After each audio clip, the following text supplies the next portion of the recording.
This conference will now be recorded. Okay. Hi, Stephanie. Good afternoon. How are you? Yes, hi Krishna, how are you? I'm doing very well. I hope you've got the slides that I've circulated a few minutes ago. Yes, we've uploaded them. And I see that Harshvendra has also joined. Am I correct? Hi, yes, of course. Good morning, good afternoon, and good evening. Hello, Harshvendra. With this, we have all speakers around our virtual table. So I'm to Roberto to start whenever we are ready. I'm ready.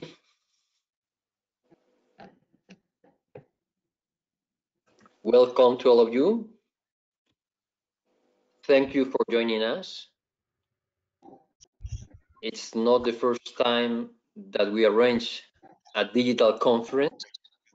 We try to use a different wording instead of webinars because I think we are changing the era of technology towards a much more digital era, and also proof of that we are able to have active and rich interaction with several of the partners of IOE, but also with different stakeholders in a productive manner. First of all, let me just ask you something that have to do with logistics. First of all, please mute yourself. We have one or two people from IOE also helping to mute yourselves when you are not unmute. When you are not muted, of course, when you are a speaker, you need to unmute yourself, okay? Second point, which is very important, is this is an interactive sessions, which means that we want you also to raise questions or comments, and you have a panel on your right side, and at the end of the interventions of the different speakers, we'll try to summarize or even give you the floor to raise these questions. I think it's important that you keep active through the panel that you have on your right side. This also helps us to optimize it. The other point I want to tell you is that I have to be strict with time, and that's the way we are efficient the digital era. So the different interveners, thank you for joining us. It's a great opportunity to us to be with you. I also had to be telling you when time is going on so that we have time also for the interaction with the participants. I think that we have a high number of participants registered.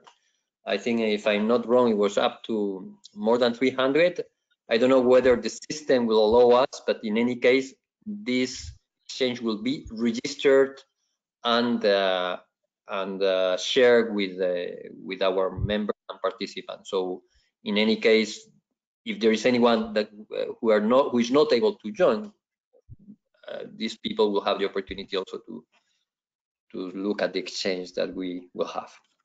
My first words also are words of thanks to our co-host, which is Worldwide ERC, and I want to thank them also because they are they have become an important IOE corporate partner.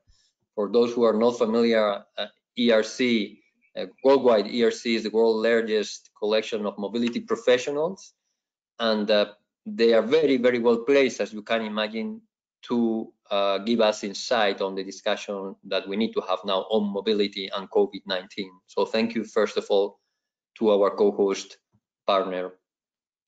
For those who are not familiar with IOE, members of ERC, I have to just tell you that we are an ancient, it's all organization of 100 years old. We were created when the ILO was created, but our approach goes beyond the ILO, of course. We are very active coordinating also the business voice and helping to coordinate the business voice within the migration discussion with the GMFD through the advisory group, which was created for that.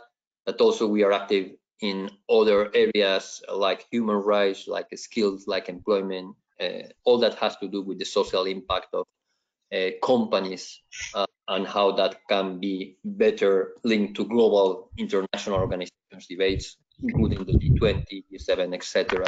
What I have to tell you is that we are a large family of almost 160 business organizations in more than 140 countries, and with membership which goes beyond 50 million companies, which is also the important added value of IOE. You know, how we bring together all these different business perspectives into a coordinated voice. So I don't have to explain you anything about the COVID outbreak and the measures the governments have been taken and how drastic these times are, how emergency situations that we are witnessing are leading to a change, likely to a change of order worldwide, and the massive impact that that's having also not just on economies. We are talking with the unions, with the international trade unions, on devastating. It can have devastating consequences in terms of job losses, but also humanitarian aspects that we need to face as an urgent manner. But focus today, we are very much using the word unprecedented times. There are many voices, and I know you already aware of that are even questioning this idea of unprecedented, because we have other precedents. But what is clear is that the world that we used to know as normal will no longer be such. So that's the original element. But the way we are going to focus the conversation today is on mobility and mobility across regions. Sometimes we forget that. And we forget that because, yes, the travel restrictions, the quarantines, the borders, we are not so much aware. So it is affecting not just the nationals of specific countries, but also migrants, also workers that need to.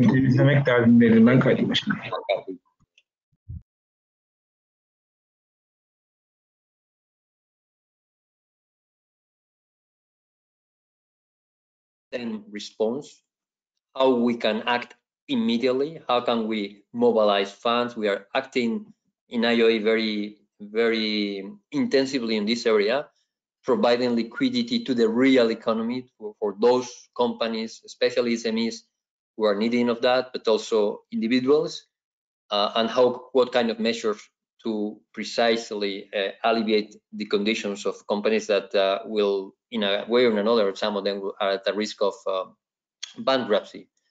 But we have to look to the middle and long term, and there a quick recovery is a critical factor, and how to deal with COVID-19 in a recovered global mobility world. And that's important, specifically for some sector. How can we go back to a situation in which we can strengthen mobility as possible? And there, of course, we have also two angles. One angle, which is the humanitarian CSR responses, protection of workers, migrant workers in these cases, which may work also in the formal economy, but also to some extent we have to look at the human resources responses, and how COVID-19 do not prevent us to strengthening the need to look at the skills that are needed, because the critical moment that we are witnessing now is that we do not have the skills for sectors that are now absolutely needing specific skills, and we are all thinking about the health sector, but they are also thinking that this lack of human resources, qualified professional, is making things much worse. So those angles, the humanitarian CSR angle, but also the human resources responses, are important. So I don't want to go further on that. I just also want to introduce the speakers. We have with us thank you, Lynn. We know you for a long time now. We know you, and congratulations in your new role of President and CEO of Worldwide ERC, who will be our first speaker. We'll have also with us a representative of also another partner company of IOE, Fragomen, who is one of our leading companies in the migration discussion. Is Mr. Mark Buchanan, who is a partner in Asia. Thank you, Mark, for joining us. We also have a representative of partner Deloitte and chairman in worldwide ERC, who is Mr. Edward Hannibal. Thank you for joining. And also we have a representative of an important company in India, Tech Mahindra, who is also which is also very active in our mobility discussion. And I want to thank Mr. Harshvendra Soin, Global Chief People Officer of Tech Mahindra. And I also want to give the chance to have an online exchange, brief exchange also with Austin Fragomen. He's the chair of the Business Advisory Group on Migration. Is the network precisely of business focused on migration topics, housed by the IOE, and is the clear link of business in what is called the Migration Forum, the GFD. We will be pleased to give him also the floor after the speakers. Lynn, pleased to co-host with you this digital exchange. You are based in the USA. Please, if you can provide us some overview from your perspective, but also from how companies can engage with governments right now in trade employers association on global mobility issues. Thank you very much, Roberto. I am delighted to be here with you today. And as you mentioned, I'm very new to this role. I took over at Worldwide ERC on March 30th. So I have not actually stepped foot in my office yet or met any of my team in person.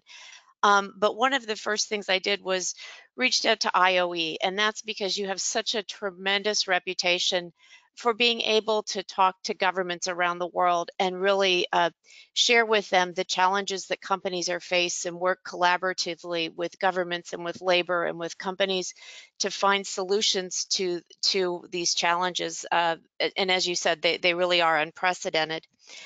So Stephanie, if we could go to the first slide, perhaps. Just a little bit more about Worldwide ERC. So our members are the people at companies who are responsible for moving employees across the country and around the world. That's one set of our members. The other set are the service providers who help them do that. So the moving companies, the law firms, the real estate agents, everybody involved in helping a family move from one location to another. And so traditionally this spring, we're coming up on the busiest time of the year and everything's pretty much ground to a halt. We've been doing surveys of our members and we found that pretty much all moves, particularly international, have stopped. Maybe about 10 to 15% of moves are moving forward because they're really mission critical and they are providing essential services.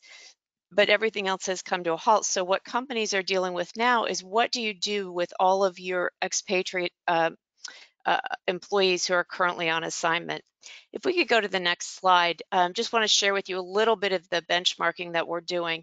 And we're updating this on a daily basis and asking our members new questions. But we said, what are some of the measures you're taking with your current population? And of course, the first thing I think everybody's doing is they're making sure that their assignees are safe and secure.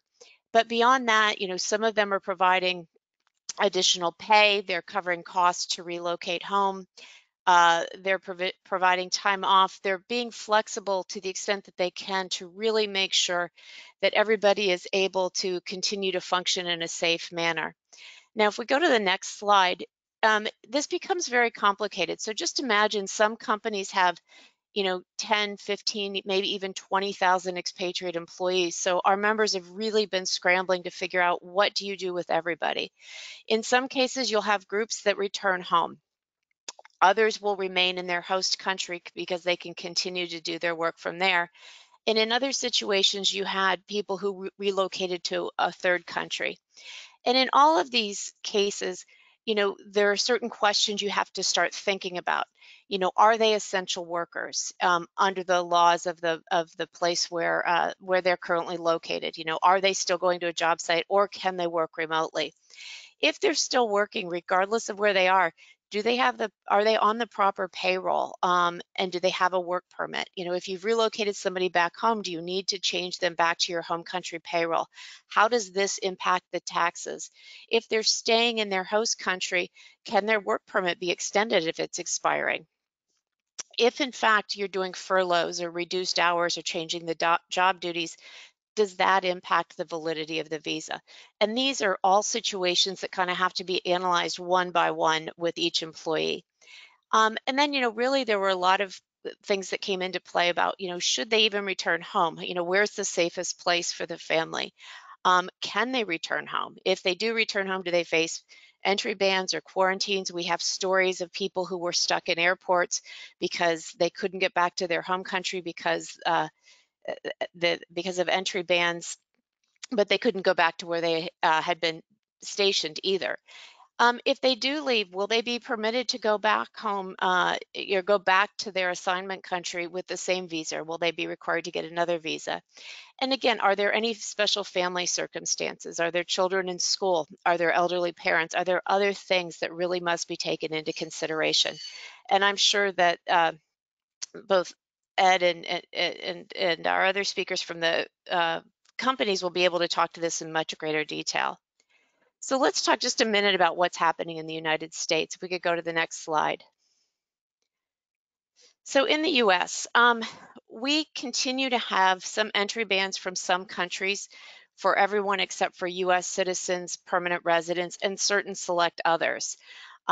People who are arriving from these countries, including US citizens, must fly through certain airports where they will be screened. And then they're asked to do a 14-day self-quarantine.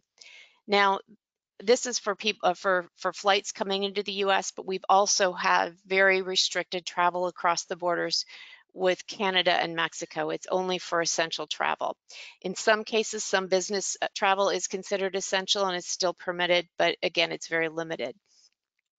Now, at the immigration agencies themselves and at the US consulates, I think this is, it's similar to, I think, what's going on everywhere in the world. We've had suspension of in-person interviews and cancellation of appointments.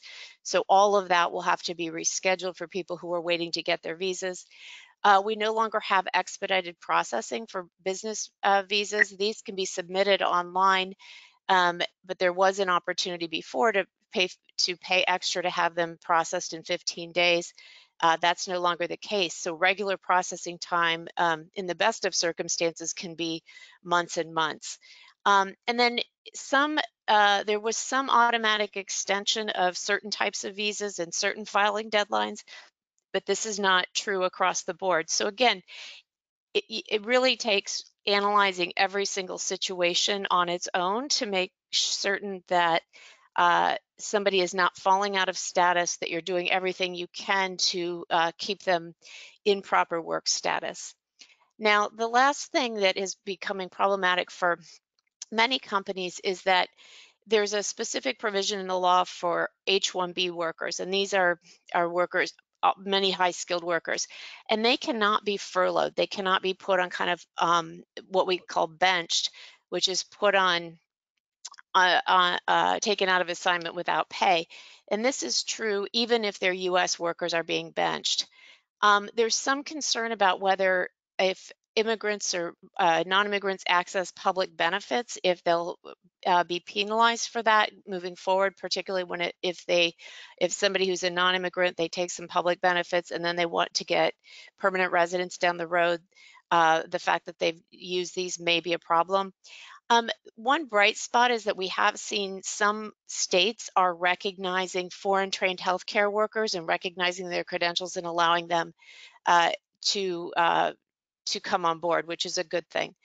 And then finally, we have undocumented workers, and the U.S. has a lot of undocumented workers, and they are not eligible for any special relief right now. And even some of the relief that Congress is providing with checks to all Americans to help cover expenses, even if undocumented workers have been paying their taxes and paying into the system, they're not going to be eligible for that in most cases. So a lot of, just like everywhere, a lot of uncertainty and angst about what's going on. Let's go to the next slide, please. So what are we asking for? So the mobility community is, as I said, it's really in dire straits right now, particularly some of the moving companies where they've seen their business drop dramatically over the past month. And so worldwide ERC has been working with Congress on relief packages. And I think, it seems every country is providing some sort of relief to workers, whether some sort of payroll assistance, whether it's through the employers or directly to workers. The US is doing the same. They're also providing some loans to businesses, small businesses. Many of the companies within the mobility community are small businesses, and hopefully we'll have access to some of these loans to get them through. I think what has been provided so far is very generous, but certainly not enough. And so Congress in the US at least will be going back and probably doing another relief bill. I think one of the bigger things that we really are just starting to figure out is how do we work with the agencies to convince them to provide some common sense regulatory flexibility. Many of the rules and regulations that were written, they never contemplated this sort of a situation.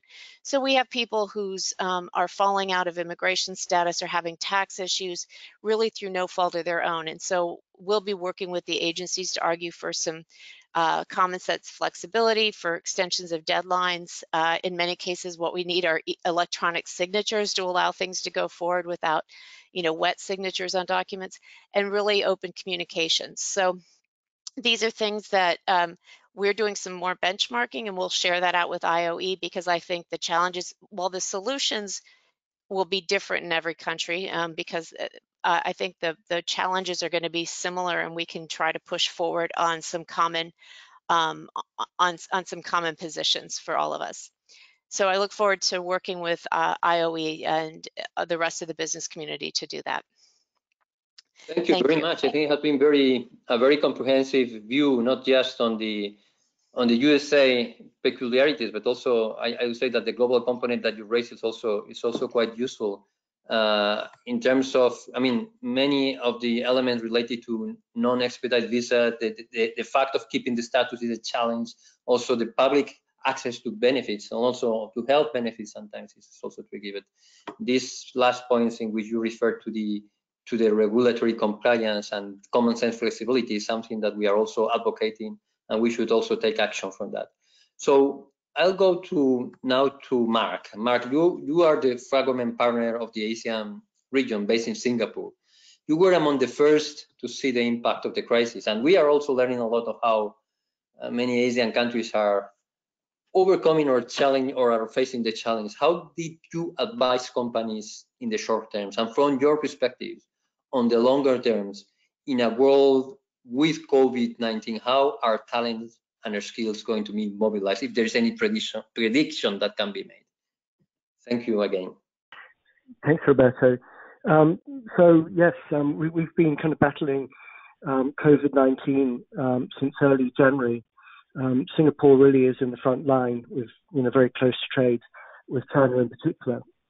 So we saw the first cases in Singapore in mid-January, and pretty much straight away the authorities reacted in terms of putting some very strict bans in place, especially with those travellers coming from mainland China and mainland China passport holders. But soon, obviously, it expanded with the spread to South Korea, to Japan, Iran, and to European countries. And so Singapore went through a number of different rounds of expanding the bans to all these different countries. What was interesting is that it wasn't the same approach taken throughout the region. Thailand actually kept open to travellers right up until 26 March. And it was really a location that could be used, for instance, getting people caught up in China out to safe third country in order to travel home or to sit it out. We also saw Indonesia was actually open to 2nd of April, although they did take away visas upon arrival and tightened up to a certain extent. Japan is another country where they only imposed a ban on the 3rd of April. And generally, Japan has taken a very different position from most other countries in terms of trying to keep open to trade. On the other hand, India, as you might know, has imposed a complete lockdown on all travellers, including Indian nationals returning to India. And that lockdown has just been extended until the 3rd of May. Notwithstanding the very strict bans, Singapore in particular did make exemptions, especially for Singaporeans, PRs, and returning pass holders. But it then used quarantines and something they call stay-at-home notices to make sure that those people coming in from overseas, if permitted to return, would be quarantined basically for 14 days. But the stay-at-home notice is something very strict in terms of not being able to leave the house at all for any reason. And what we saw also was that the authorities got tighter and tighter on that. It's necessary for people entering the country to download WhatsApp if they don't have it already. And the authorities will call them at all different times of day and night to make sure that they're actually in their premises. More recently, the authorities have tightened up the stay-at-home notice, and they've actually taken over a number of hotels like the Conrad Hotel and a number of others like Shangri-La, and turned them into housing for returnees. In particular, Singapore had over 200,000 Singaporeans and PRs living overseas, and quite a proportion of them came back to Singapore, when the virus spread overseas. And so what the authorities did was to put them up under stay-at-home notices in these hotels so they could be very, very closely monitored. Another thing we've been seeing is COVID-19 tests at airports. If anybody has symptoms, then having the people being taken straight to hospitals. We've seen other type of strict measures in a number of other countries as well, like China, for instance. There's very strict quarantine measures. In particular, in Beijing, if you don't have your own residential premises, then you have to stay in government dorms. We also have heard reports of the authorities paper sealing the doors and putting alarms on the doors to make sure that quarantine is not breached. Again, there can be very serious repercussions if someone does breach the quarantine. There's one story of someone who went jogging and got stopped by the and questioned. Her work permit was cancelled and she was then sent home. In South Korea, we're seeing very strict requirements put in place. It's called self-isolation. However, if the person doesn't have their own apartment or house, they then have to have self-isolation at a government facility, which is a public dormitory. And the authorities won't permit the person to start a hotel or service apartment. So in a lot of these countries like Singapore, Korea, and Philippines and Vietnam and Japan, we're seeing that the authorities are still processing applications. In many cases, the assignees can't travel in, but if they can travel in, we're being asked a question, what kind of quarantine is it? Are they able to stay at hotels or service departments, or are they going to be in government quarantine facilities? In Singapore, the authorities introduced something called pre-entry approval, and this was targeted at those people on work passes or with in-principle approval to come and work in Singapore.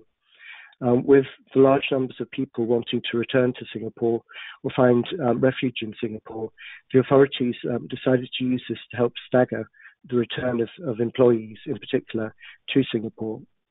What we saw here was that the authorities have taken a very, very strict approach, and there's a lot of people who've got caught out.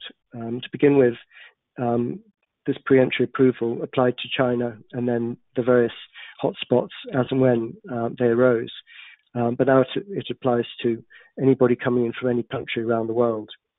And if the pre-entry approval isn't obtained by the employer before the person comes in, then the work pass or dependent pass is revoked.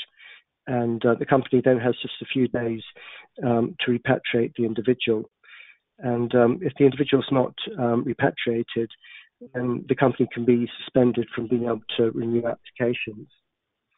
We also see the authorities taking action against the company for not properly monitoring the travel of their employees. And if they return back without the pre-approval, then the company's right to sponsor employment pass applications is suspended for a year. So obviously there's very serious implications for companies, and we've been helping a number of companies liaise with the Ministry of Manpower to try to get an exemption from the sanctions. And what we've seen is that the authorities have taken a very strict approach. Unfortunately, all types of things happened. So quite often under the radar of the company. For instance, dependents having their university shut down and returning to Singapore, and the parents in some cases not even being aware that the children have hopped on a plane. So again, it's something that has to be managed very carefully in terms of communications to employees and to make sure that this doesn't happen as far as possible. With the return of a lot of people from overseas, especially nationals caught overseas because of holidays and other reasons and business travels, what we're seeing is a second wave of infection and transmission within a lot of countries, including Singapore. And so what we're seeing now is additional measures being implemented. So even some countries where they initially didn't have particularly strict measures, we're quite often now seeing lockdown. So for instance, in Malaysia, the authorities moved straight to a restricted movement order. So there's no travel into Malaysia or within Malaysia.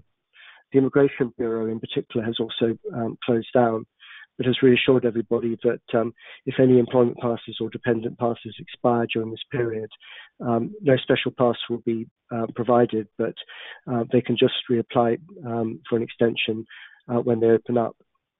Again, in the Philippines, while there weren't too many initial bans, etc., from the 17th March until 30th April, there are sweeping lockdown provisions put in place by Duterte. As mentioned, for Japan, the authorities have taken quite a different approach. While there's now a state of emergency, the government is still operational, and generally they're leaving it to individuals to respect civic duties by staying at home. On the other hand, in Singapore, the authorities have had to take some very stringent measures in order to control, the latest outbreaks, and they've put in place what they call the circuit breaker. So all offices, apart from essential services, now have to be closed from 7th April until the 4th of May. And the authorities are making sure that everybody stays at home as far as possible. And what we're seeing now is increased enforcement against individuals if they're found congregating in parks, and either not, going out just for exercise by themselves or for shopping. And so far, over 200 individuals have been slapped with fines, and 24 work pass holders have had their work passes revoked for breaking the circuit breaker measures. However, on the positive side, we've seen in Singapore some very good support from the government in terms of employees. The intention of the government is to help companies retain employees as far as possible. And so there's something called a job support scheme, and wage support is provided of between 25% to 75% on the first $4,600 salary for Singaporeans and PRs, and that's right up until July 2020. Another thing I'd just like to mention is the start of special entry procedures. Hopefully, in due course, we will see countries opening up and relaxing some of the restrictions. But what's interesting is seeing what's being done in both Singapore and South Korea. In Singapore, they've introduced arrival cards and health declarations. So those travellers who are allowed into Singapore need to submit an electronic arrivals card, including a health declaration and travel history. If those aren't properly completed or forcibly completed, there are fines of up to $10,000 and 6 months imprisonment. In South Korea, we're also seeing similar very strict measures. The temperature is taken before a person gets on the plane, and if the temperature is more than 37.5 degrees, then the person's not allowed to fly. Mark, may I interrupt you because you referred to something which is highly of interest now, is the measure related to the second wave in some of the Asian countries, which are perhaps not so strict, but now are starting to put into place some restrictions. So it would be also of interest to know those countries that are now setting up these measures, perhaps are doing it in a way which is based also on the experience that they had before, or they just are setting up now as a new thing. I mean, that would be of high interest. I just want to raise you this question because that could be a point also for our exchange. I don't want to cut you here, but the problem is that we are running out of time, and sure.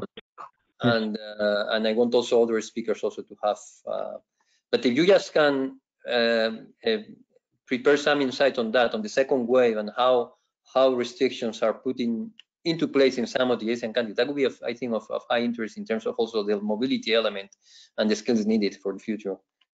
Do you agree with that? And then we go to the next speaker. Definitely. I mean, I think that, like I say, some of these countries are going to take the lead in, finding solutions in order to be able to, allow people to travel and, to withdraw some of the restrictions, subject to these measures on health declarations, etc. What's also useful, if I could just mention, is that today there's a special ASEAN summit on COVID-19, and Prime Minister Lee updated everybody that he hoped that ASEAN countries would work together on a common criteria or guidelines on when to impose travel or trade restrictions and when and how we can relax them, taking a similar approach and putting in place appropriate safeguards. But that's very interesting. I mean, this coordination among countries is essential. Anyway, I would like now to give the floor to Edward.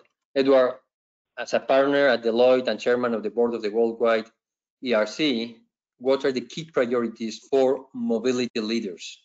And you have the floor. Sure. Thank you very much.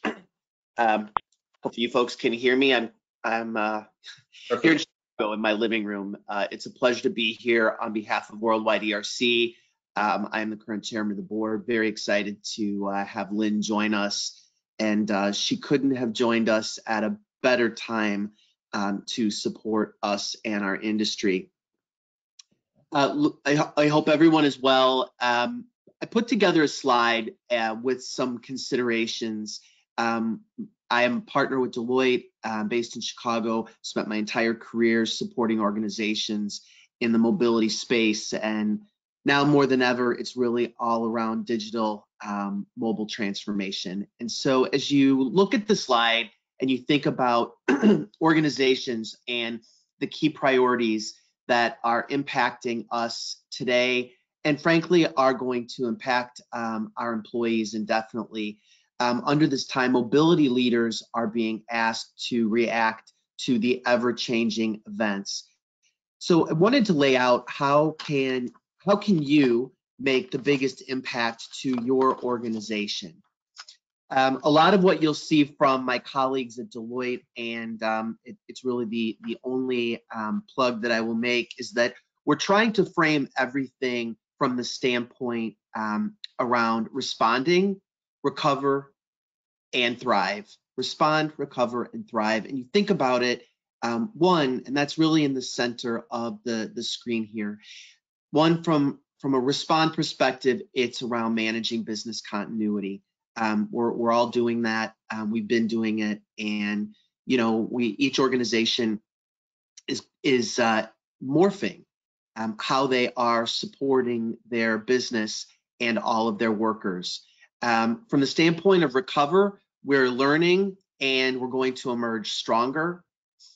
And then finally, it's really around thriving and preparing for the next normal. And I talk about this a lot, that mobility has been and will continue to get bigger. And right now, all of us here have really proven that work, a new category of work, is virtual work. And I'll touch on that a little bit later. So from the standpoint of planning and your priorities through the COVID response, there's 6 areas that I wanted to cover. And I'll start at going counterclockwise at 11 o'clock. The 6 areas that I wanted to cover: global workforce planning, cost management analysis, operational model adjustments, regulatory compliance, continuity planning, and then finally support employees. My fellow panelists and colleagues have and will continue to address the first area under global workforce planning, which is the whole piece around how do I manage immigration when borders and consulates are closed. My peers and colleagues here have already covered that, but there's a part 2 that I think we all need to start to lean in on, and that is, how do I fill the global talent roles in the current environment and still take care of our people.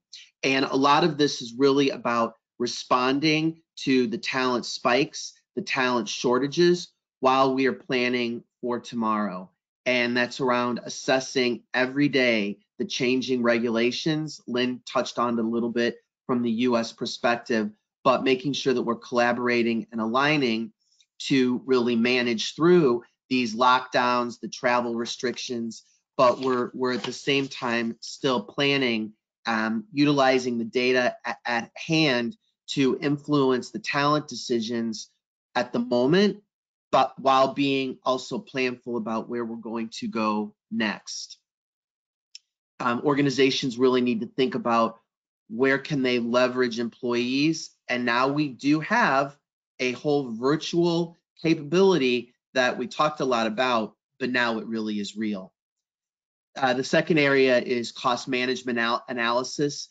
I know this is pretty straightforward, but how do I mitigate global talent and program costs? And so this is really about accessing the data that you have, leveraging the data with your vendors, and bringing it all together, and then working with the business to help mobility evaluate what are the best talent scenarios for the moment and for the future. And sometimes we have to take a very holistic view that, you know, just for example, it may not just be as easy as accelerating repatriation. There may be cost implications that it may not make sense to just repatriate. Moving on, operational models and adjustments. I'll be very conscious of time. Obviously, if anybody has questions, you can ping in the chat box, and I can respond there. From an operational model perspective, you know, it's all about rescoping roles and responsibilities. At the same time, you know, what changes will I make to my administration given the current environment? You know, look, our policy suite is going to continue to evolve and expand. As I mentioned, now we have a whole remote working and alternative work arrangements and emergency planning that is ever more critical that needs to be addressed in the mobility suite. At the same time, we need to realign our vendors to meet the new services that our mobile population is going to need.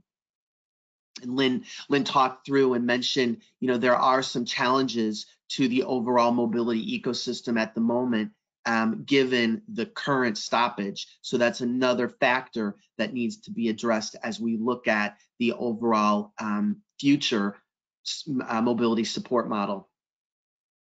From the standpoint of regulatory compliance, the two things that I wanted to highlight there: how should we address, you know, any remote workers who have inadvertently triggered compliance risks? So I think it was Lynn that sort of laid out that, you know, what if we made a change and we've our employees have gone to an alternative location? We're just getting our arms around where our employees are, where are they working for the moment. There could be some new compliance risks that our mobility community, as we support our employees, need to get their arms around.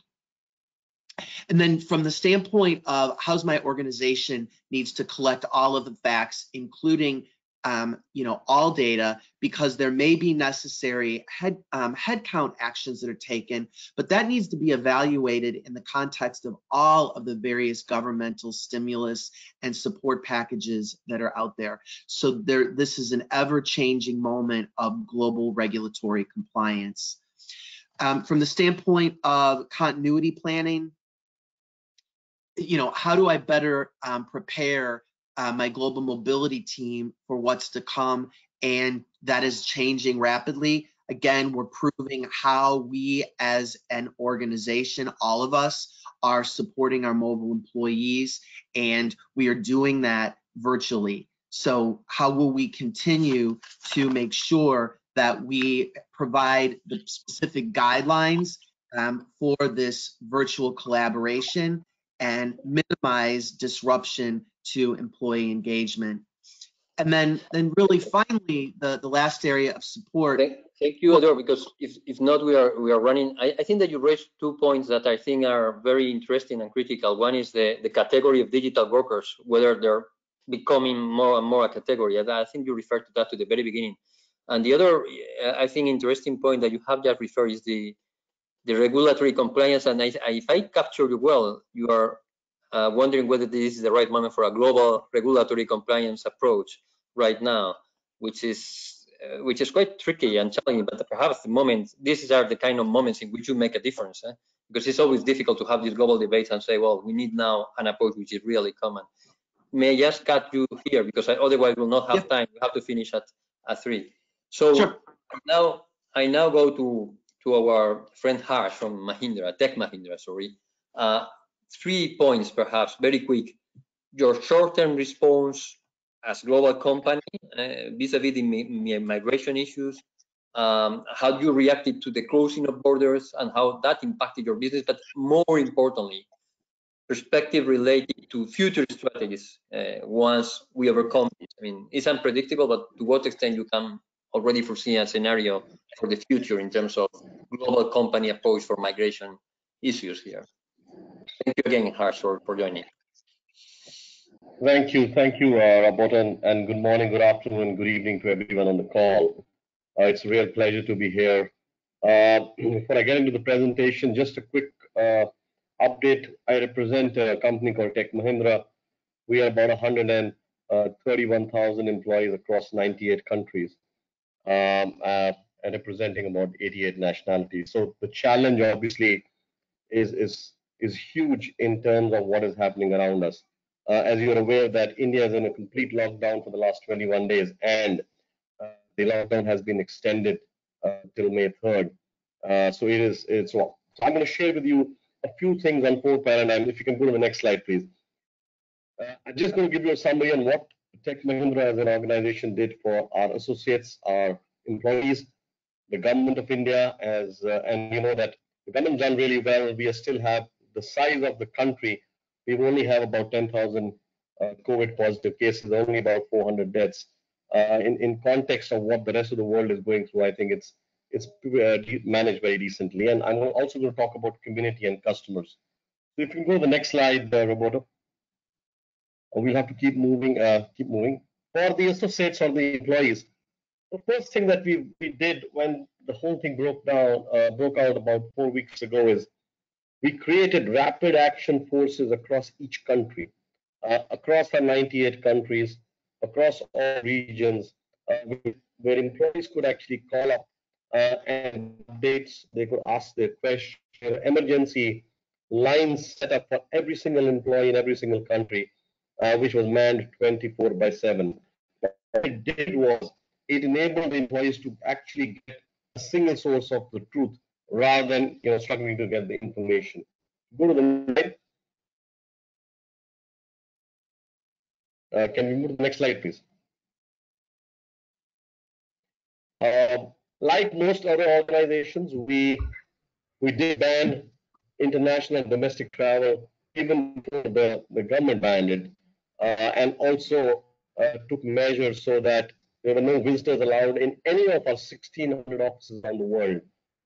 And every single day, we actually had a rate for countries where we initiated the 14-day quarantine much before actually the government mandated. Quickly going forward.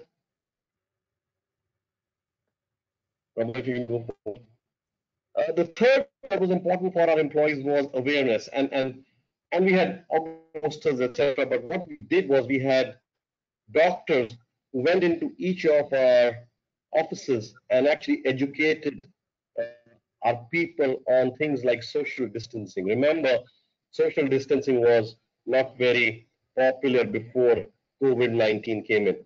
They talked about what the signs were and how people had to protect themselves, masks, etc.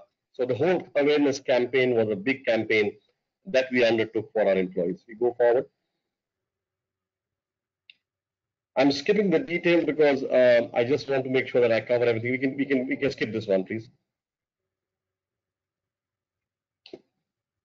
Now, for each associate all across the world, we had instituted thermal scanners.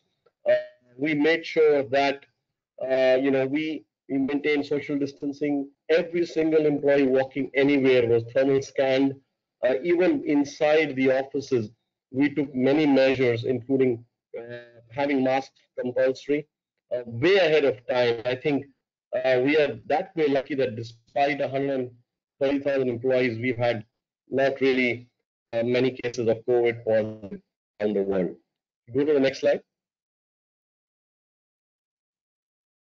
This is an interesting one. When the lockdown actually happened, one of the concerns we had was that when people are alone, the thought of living alone for 21 days in a house is really scary.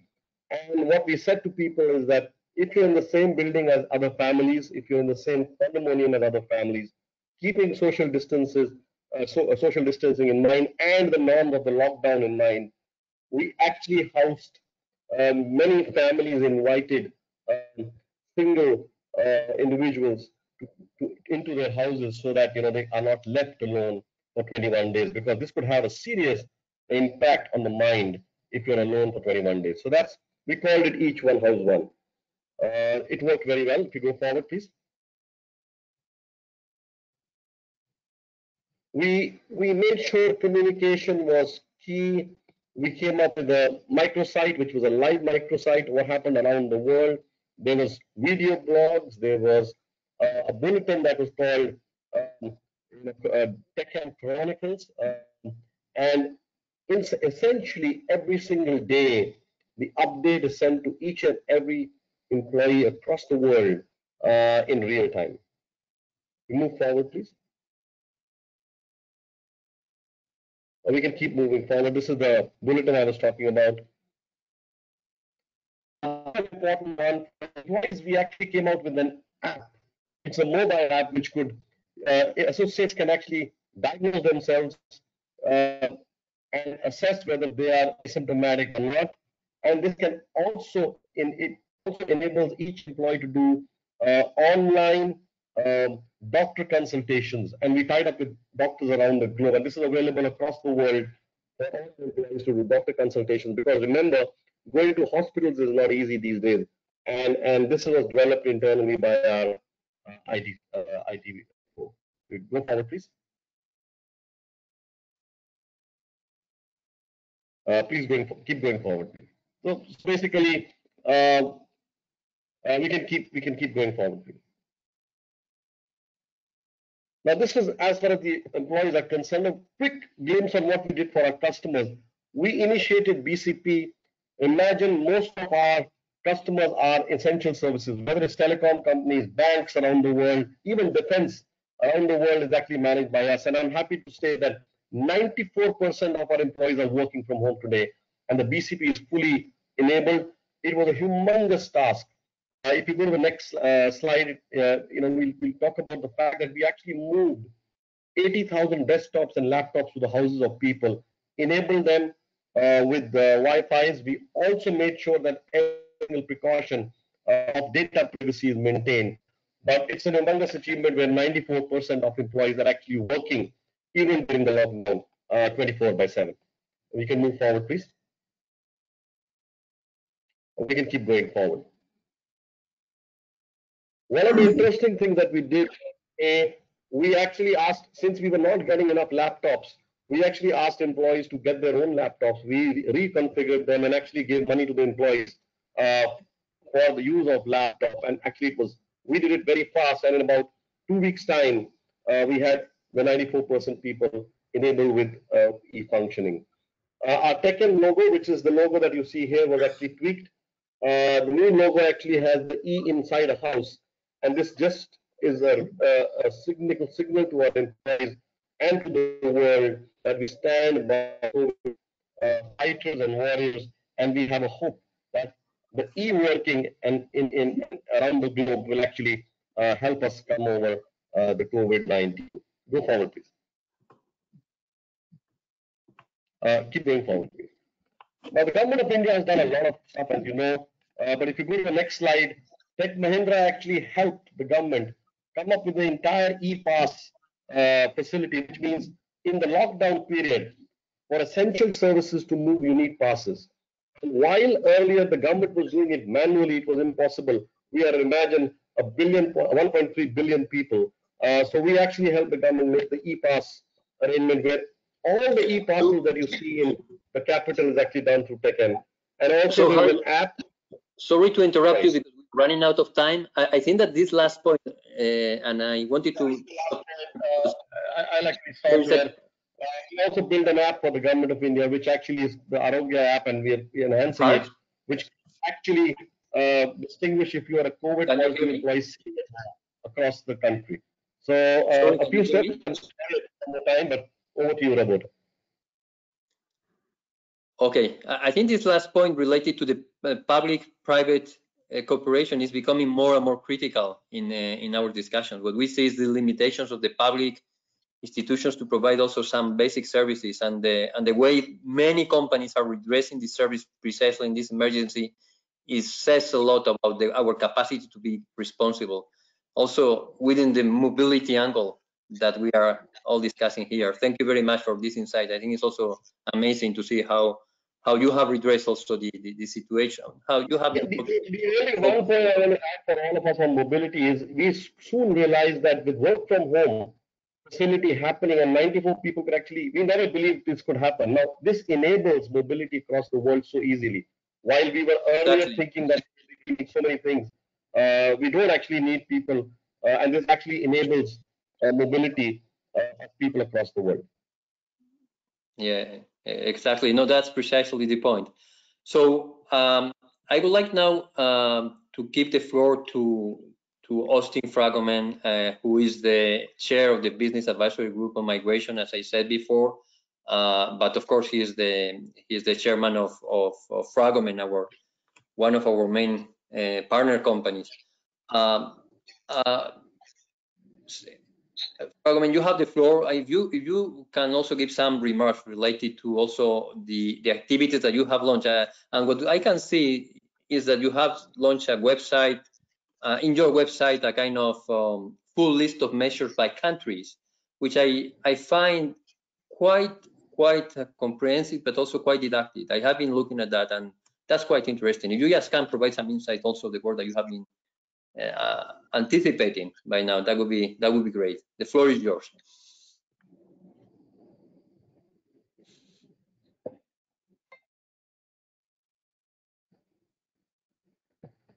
Austin, you have to unmute yourself.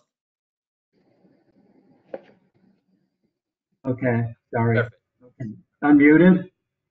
I don't know why it's sort of doing that automatically for some bizarre reason. In any event, yes, the website. I commend all of you to look at the website on the Fragomen on the web if you'd like, because it gives you very detailed information about all the countries. Mark ran through a number of them in Asia, and it gives you as much detail as you ever would like. But within the business advisory group on migration, I mean, what we're really focusing on is a few different key areas. The first and our real most important mission is to represent the business community and working with the governments to assure the adoption of the most appropriate legal pathways to acquire immigration status to be able to perform work on behalf of companies. And of course, that extends to implementation of law as well. So right now, we've been spending a lot of time on the various issues that were mentioned by both Mark and Lynn, the advocacy issues. We don't just have to sit by and hope that the government gives extensions automatically to expatriates, etc. We can become champions of these issues and work with the governments. And that's been very successful. We're successful in even adopting the Global Compact on Migration, where we had some limited but important influence in key provisions in that as well. You had mentioned, Roberto, in the beginning, the importance of skill assessments. And that's an area where we've done an enormous amount of work. And that's particularly important as there is more of a skill shortage, particularly as you're trying to plan deployment of a workforce and trying to find comparable skills because of someone's nationality or whatever, they may not be as available. And the migrant rights area, and particularly, the responsible recruitment is a big concern as well. And we trust that companies will all use their influence with governments to look after the migrants who are stranded within their borders because of this outbreak, or perhaps may not even have legal status. And our final concentration, which is really the most, I think, the one that's really been singled out by this worldwide crisis, is the work with governments in using technology for immigration management. You can imagine the difference in dealing with countries where everything is online, as opposed to countries where it's all just strictly a paper process. So that is a very big concern. And we're very proactive in that area. We encourage each of you, your organizations and companies to get involved with us in the public forum, and to work with us to also make sure that the countries are coordinating efforts and working together closely on COVID solutions, making mobility more fluid. And particularly the kind of regional meetings that Mark was referring to are so important between neighbors and between trading partners. And lastly, we want to be sure that the advocacy or the crisis doesn't turn into accentuating anti-migrant attitude around the world, which is already a concern. So we certainly hope you'll all join us in working on that issue as well. So those are the key focuses of the business advisory group at this point. Thank you. Thank you to you. I think that's also very, very helpful in terms of insights. I want now to briefly open the floor for discussions. We saw some of the questions that have been written down in the panel. Some of them I can assure you that will be answered bilaterally if we don't have time, so there will be always an answer. And also I have to say, with the permission of the panelists, we'll share the presentation. Also this exchange. I see one person with us who is Jenny Lambert, the Director of Employment of the Australian Chambers of Commerce and Industry. Jenny, thank you for joining us so late in Australia. Perhaps it would be interesting from your perspective to give us a brief insight on how are you dealing with your governments right now, Yes. related to migrations, such an important topic in Australia right now, in the middle of this crisis. And that's also interesting.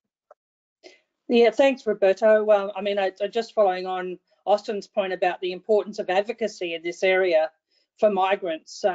We've been really focusing on that area.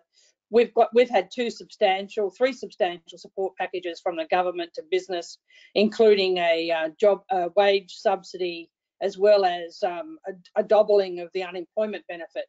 But temporary migrants aren't eligible for either of those, except if they're New Zealanders. So we've had obviously businesses that invest substantially in bringing skilled migrants to Australia on temporary visas, but have not been able to get any support for them.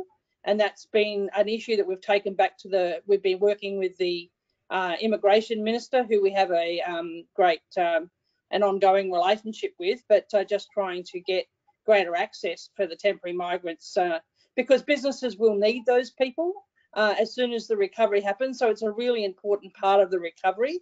Not only that, they've invested thousands, tens of thousands of dollars in bringing those skilled migrants. And it's, you know, in our view, important for the wage subsidies to extend to those people as well. So we've been really talking about that with the government. We've also been talking to the government about making sure that there are refunds available where people have paid for applicant visas to come out, and obviously the migrants haven't been able to travel. So we've been talking about refunds, and we've been talking about ensuring that if migrants do have to return to their home base, that when they do come back out here and the relationship can be re-established, that can be done at no cost to the business. So there's been a range of things we've been really tackling government. So I think it's really important, Austin's point about the importance of being advocates in this space to make sure you can get the best arrangements for the migrants. Yeah, precisely. We in IOE, what we are producing is a set of guidance for advocating. I mean, that's what we are. That's one of the areas in which we are good at IOE. I mean, doing all the, we call it economic advocacy, because some of the measures, helicopter money that are now being dropped, not all of them are working in an effective manner. So, but there's the social advocacy, and also, as you refer, the migration policy advocacy. Just, Stephanie, I don't know if you can sum up some of the points. I think one point was precisely related to Jenny's last point of returning migrants and what are their expectations or what is their situation. And we have, I think, employers of Bangladesh, and also I see also Majid from Pakistan. I don't want to take longer because we have to finish on time, because many of you have some other obligations. But Stephanie, I don't know whether you can make a sum up so that any of you can also react to that. Yes, the questions on the chat were from the Employers Federation in Afghanistan, who asked about the returning of migrant workers and which salaries are cut in their destination countries. And question is what type of support is available to them back when they come back home, and whether at some point they will be allowed to go back to the countries where they have where they worked before the crisis, before they had to come back home. Pakistan, the Employers Federation of Pakistan raised a question about a government's decision for that forced employers to not to lay off workers, but to pay full wages and salaries, which puts the employers in a very difficult situation, and which put them in questioning them what to do in that very specific case. And apparently India has a similar situation, so that it was echoed by the Indian Employers Federation. I would suggest that we follow up bilaterally with those three federations to answer those questions. Yeah, we can do that, and we'll do that, okay, if you all agree. Just you to know, we'll do a follow-up of this exchange to identify key action also from all of us, and all the migration team of IOE will be working on this. And I want very much to thank all the panelists, of course, Austin, for your support, Lynn, for your also support to co-organize this exchange, and Edward, Hertz, and all the others, Jenny also, for joining us. I think that's very helpful for us also, for not just identifying actions for the future, but also to have some much more well understanding on how to deal with the mobility challenge that is always very complex at national level, but even more at global level. We'll keep you updated of our outcomes, and of course that will be available to all of you. And please also keep safe and keep in contact online. Okay, thank you to all of you. Let's see each other in another virtual meeting. Thank you. Thank you. Thanks.